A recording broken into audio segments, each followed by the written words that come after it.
Hey there, I've got another sketchbook tour, another few pages throughout the week, having lots of fun. But before I start that, I just wanted to say thank you to Charmain Bain for your tip on using the clear gesso in the sketchbook. It worked wonders, so thank you very, very much. The next thing I'm going to share is, before I get to the sketchbook, is a photograph, not a great one of me, but it is a photo that I wanted to share because it shows that inspiration can come from everywhere, anywhere. And this week I really focused a lot on this plant. So going into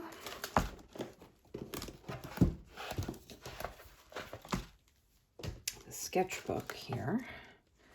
I've actually finished this sketchbook now. This was the Royal Talens sketchbook. I think I might try to do the cover, paint the cover so I can get rid of all of this mess. But kind of shows a continuation of what I was doing last time using this texture with the pencil crayon. This time I put an acrylic gouache background in the bright pink. I think it's opera pink.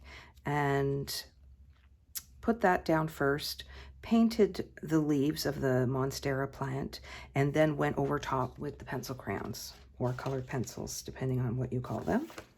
And this one here I did with acrylic paint and then put pencil crayon on top. Well, actually acrylic paint, then the clear gesso.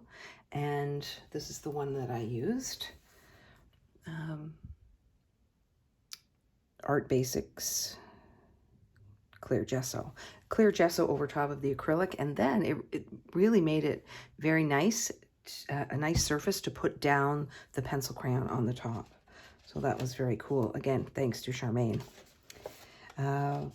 While I'm talking about the acrylic, it just reminded me of going back and forth between acrylic and gouache. I love how smooth and matte that gouache really is, but I keep thinking it's quite expensive.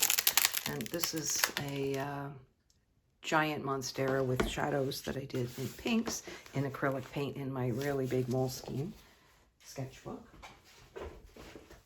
Keep going back and forth because of the price. I keep thinking, oh boy, it gets quite expensive. And I'll show you the gouache palette that I use. This keeps them really nice and ready to go rather than having to squeeze them out each time. But you can see that I've got two colors empty. This one is almost empty, and my favorite color, the cobalt turquoise light, is getting close to the bottom.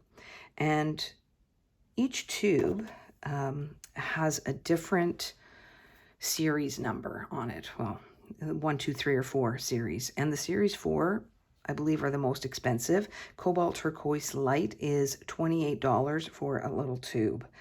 And the series 1, the ones that are the least expensive, are about $13, $13.50, depending on where I get them here in Canada. So it's a lot of money to start replacing them. So I'll give you this sneak peek to what I have purchased. So instead of replacing my cobalt turquoise and the yellow that I need and buying another white, I saw that the Hemi set is quite reasonable when you start to think about these are 24 colors, which I haven't opened yet. 24 colors, they're quite big. So I'm going to try that next week and just see if it stands up to the Winsor and Newton. Winsor and Newton is beautiful, but it is rather expensive just to put into my sketchbook. So back to the sketchbook tour. We've got this one with the acrylic, and then I was back to gouache. This one, and the one with the pink background, which I like. This one is some different colors that I don't normally use. I think it's kind of cool, but it's not really me. Here's one that I really like. I think it might need a bit of white. There's something really bright over on this side, but I like how you can see the underpainting showing through. This is a picture that I found on Unsplash, copyright free, and painted that in gouache. This was an attempt at painting that photo of me in the car. And then we've got this with the shadow and light coming on the back. And the last few pages of my sketchbook are just little swatches. This was the Crayola 100 pack of colored pencils. They're really kind of scratchy and hard compared to the Prismacolor, so I haven't really been using them. And then my fountain pens, just trying those out, and Ecoline brush pens. I may have showed this before. Kuretake paint set I was trying, and some different pinks that I had, and markers. I think this might be the very last one, which is also gouache, but it is a double page. And this one is in my Stillman and Birn Alpha sketchbook.